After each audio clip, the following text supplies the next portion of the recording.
My mama. You may find the following video disturbing. Mama. Your discretion is advised. What's up, buddy? Yeah, Today, what's up, buddy? I'm finna do an experiment. We're doing an experiment. Now, I remember I had said in a previous video Yeah. that you could dye your whole car. So yeah, this is a good way to tint your windows or tint anything. You know what I'm saying? You could tint your. Do it have to be clear? You could probably dip a white car in there if it's white styrene. It don't even have to be white. So I had all this dye left over because I've been doing windows, and as opposed to throwing it away, I figured I'd go ahead and experiment on that extra Monte Carlo body I had. Oh yeah, the one you got because you needed the grill. I got you. It took a while to do this, and as you can see, my little pot, it ain't big enough for the car, so I had to big do enough for no ramen noodles. the front and the back, separately, and then the middle part I had to actually pour the dye on it to get it to work. But as you can see, it's dyeing it. It is dyeing it.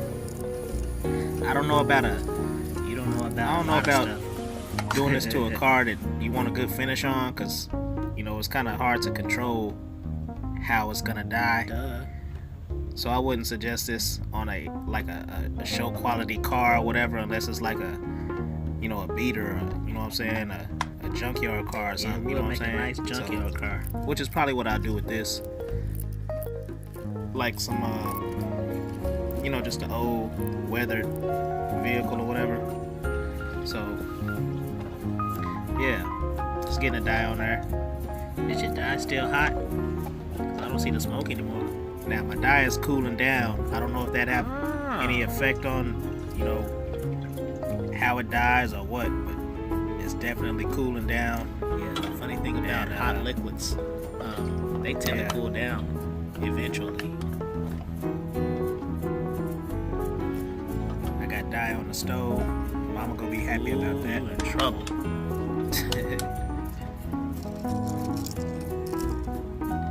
So now I'm starting to dye the hood. Oh, I see. You got the I hood gotta in there, huh? heat my dye up. Now I don't know if I should have did this or what. Maybe I should have stirred it up a little bit more. But I kind of got some blotches on my hood. Good thing this is just an experiment. Which I believe is from the bottom of the pan, right? whenever I had the hood sitting in it. So yeah, there you go. I think it's like the sediment or whatever from the dye, on the bottom of the pan. Maybe, I don't know. You the one wearing the I have lab no coat. idea. So, it is what it is. Just kind of watch what you're doing. You was watching what you was If doing. you're dyeing something, I wouldn't let it touch the bottom. I would just have it suspended in the middle of the pan.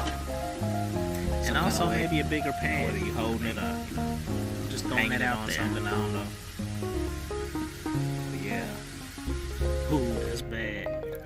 So I figured I was gonna sand it, and see how deep the dye went. And as you can see, it didn't really go too deep. Yeah, it didn't go I deep just at sanded a all. little in it, turn white again, so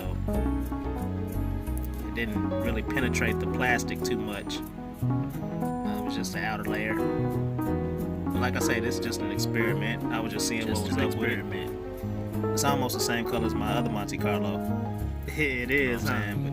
But that one was painted. I just used the green because, like I said, I was just doing the windshields. And before I dumped it out, I wanted to see what was up with it. Yeah, you saw what was up. And as you can see, it looked like a nice weathered vehicle. You know what I'm saying? Just from the dye alone. Sure do. Yeah.